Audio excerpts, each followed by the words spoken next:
ओम नमो भगवते वासुदेवाय नमः।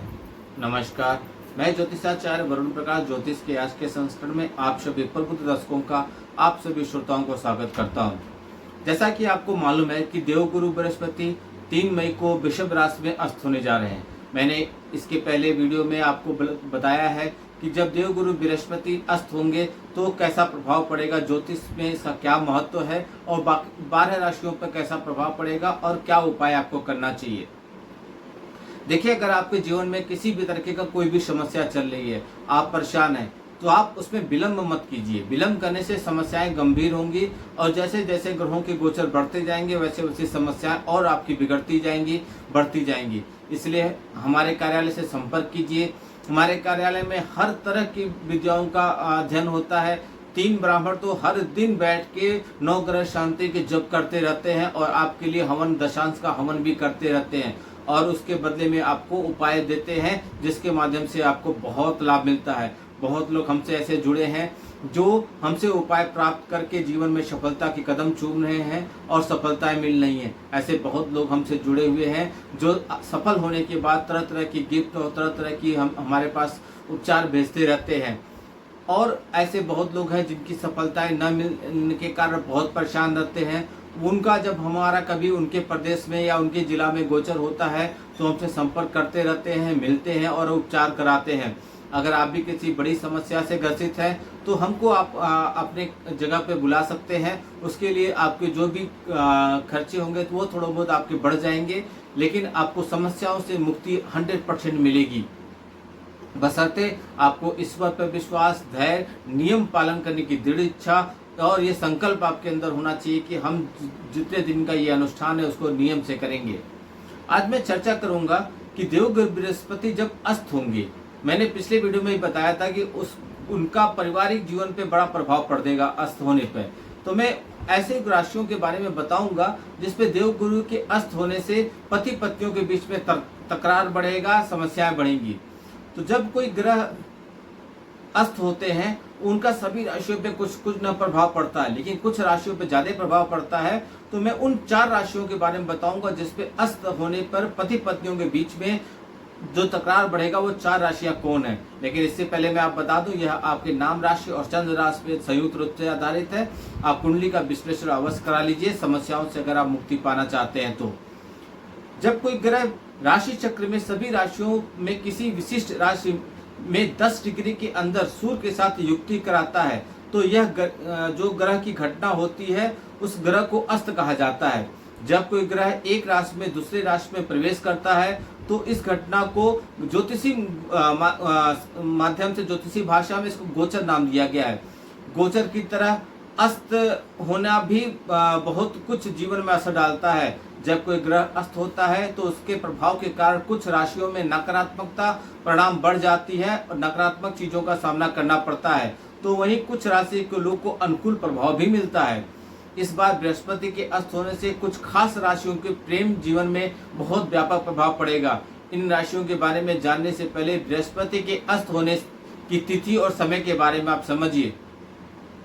देवताओं के गुरु बृहस्पति 3 मई की रात 10:08 पर शुक्र के स्वामित्व वाले राशि वृषभ राशि में अस्त हो जाएंगे। शुक्र और बृहस्पति के बीच शत्रुता का संबंध है और एक बार शुक्र की राशि में गुरु का अस्त होना कुछ राशियों के लिए प्रेम जीवन में संकट लेकर आएगा। तो चलिए बिना देर किए जानते हैं गुरु के अस्त होने से किन राशियों को अपने प्रेम जीवन में सफल कराना पड़ेगा। तो पहली राशि है जिनको सफल कराना है वो जिसपे देवगुरु बृहस्पति खुद अस्त होने जा रहे हैं, वृषभ राशि। देवगुरु शुक्राचार्य की राशि वृषभ राशि। इस समय वृषभ राशि के लोगों को प्रेम जीवन में कुछ परेशानियां बनी रहेंगी।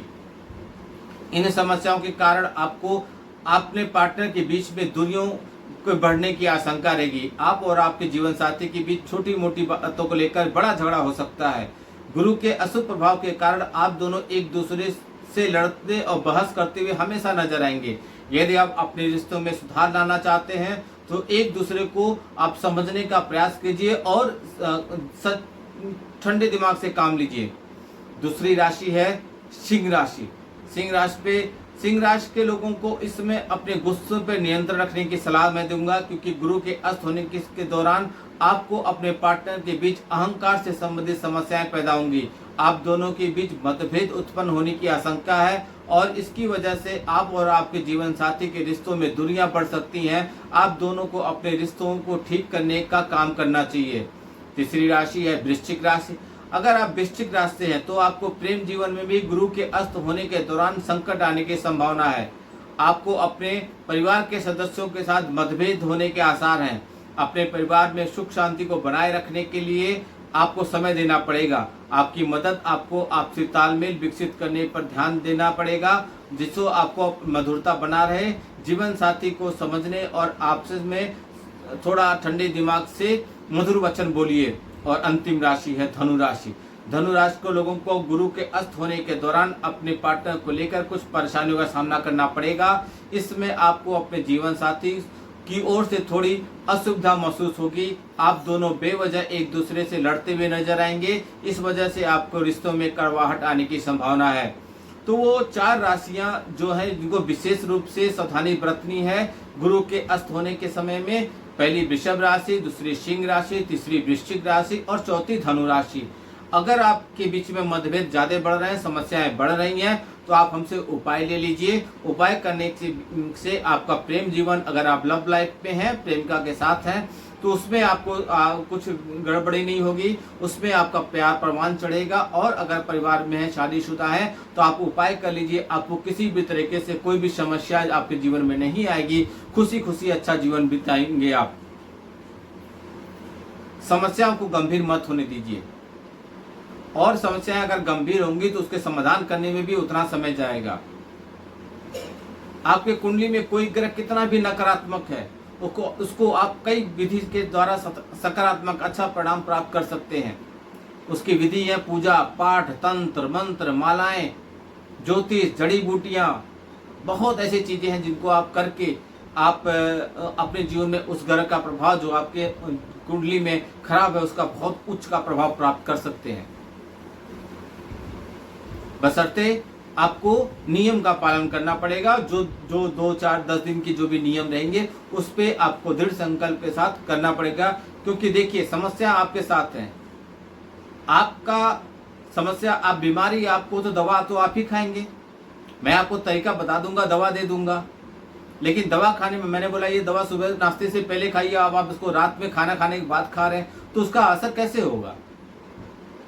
तो उसके लिए जो आपको बताया जाए वह आप कीजिए। हाँ, ज्योतिष में एक और आपके पास रास्ता है। अगर आप नहीं कर सकते तो आप संकल्प लेके किसी के माध्यम से कर सकते हैं।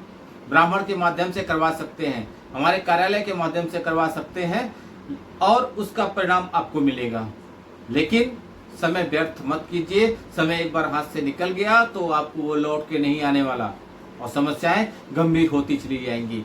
इसलिए कार्यालय के दिए हुए नंबर पर संपर्क करके कुंडली का विश्लेषण कराइए। जो भी समस्या है उसके बारे में समाधान निकालिए और जीवन में सकारात्मक रूप से आगे बढ़िए।